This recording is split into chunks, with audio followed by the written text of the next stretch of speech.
நம்ம பென்டன்ல இருக்கக்கூடிய ஒரு மோஸ்ட் 5 பிசிக்கலி ஸ்ட்ராங்கஸ்ட் ஏலியன்ஸ் யாருன்னு இப்ப பாப்போம். 5th பிளேஸ்ல ராப்தா இருக்காரு. இவர்கிட்ட வந்து அபரிவிதமான உடல் வலிமை இருக்கு. சோ டேங்க்ஸ், ரோபோட்ஸ் அண்ட் பெரிய பாறைகள் மாதிரியான நூற்றுக்கணக்கான டன்ஸ் வெயிட் உள்ள பொருட்களை கூட எந்தவித சிரமமும் இல்லாம இவரால தூக்க முடியும். அதே நேரத்துல அதை வீசியறியும் இவரால முடியும். இது மட்டும் இல்லாம அவரோட கைகள்ல பாத்தீங்கன்னா 2 கூர்மையான கிளாஸ் இருக்கும். சோ அதை யூஸ் பண்ணி ஸ்டீல், டைட்டானியம் அலாய் மாதிரியான மெட்டல்ஸையும் ஈஸியா கிழிச்சு எறிய முடியும். ஒரு ரொம்ப கோபக்கார ஏலியன் தாங்க இவரு.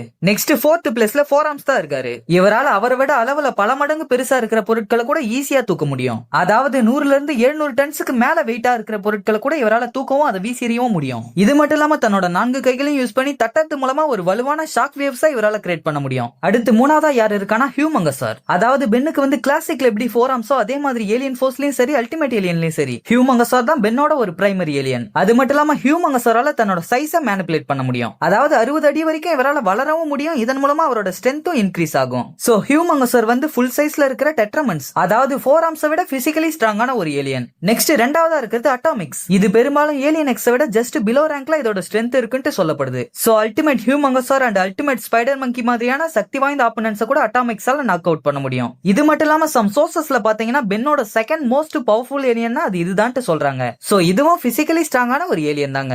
ஃபைனலா ஃபர்ஸ்ட்ல இருக்குது வேபிக். கிட்டத்தட்ட 295 ஃபீட்டுக்கு மேல இதோட ஹைட் இருக்குன்னா பாத்துக்கோங்க. நெக்ஸ்ட் வந்து இவரால ஜெயிண்ட் சைஸ்ல இருக்கிற வில்காக்ஸே ஈஸியா டிஃபீட் பண்ண முடியும். இது மட்டும் இல்லாம ஸ்மால் சைஸ்ல இருக்கிற பிளானட்ஸை கூட தன்னோட பிசிக்கல் அட்டாக்ஸ் மூலமா டிஸ்ட்ராய் பண்ண முடியும். சோ பல மடங்கு அபரிவிதமான ஸ்ட்ரென்த்தும் ஹை டியூரபிலிட்டியும் இவர்கிட்ட இருக்கு. ஃபைனலா ஒரு முக்கியமான விஷயம் என்னன்னா, எங்க ப்ரோ ஏலியன் எக்ஸ்ன்னு கேட்காதீங்க. ஏன்னா காடுக்கும் ஹியூமனுக்கும் வித்தியாசம் இருக்குல்ல.